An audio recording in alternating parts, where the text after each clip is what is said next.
Ang paglipol sa Sodom at Gomora. Nakasikat na ang araw nang dumating sina Lot sa Zoar.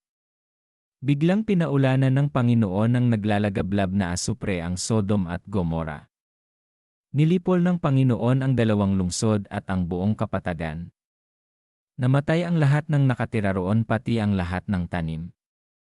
Lumingon ang asawa ni Lot kaya ginawa siyang haliging asin.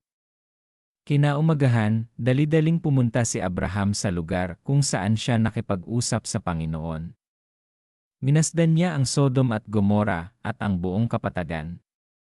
Nakita niya ang usok na pumapaitaas mula sa lupa na parang usok na nagmula sa isang malaking hurno. Inalala ng Diyos si Abraham nang lipulin ng Diyos ang mga lungsod sa kapatagan kung saan nakatira si Lot. Iniligtas niya muna si Lot para hindi ito mapahamak.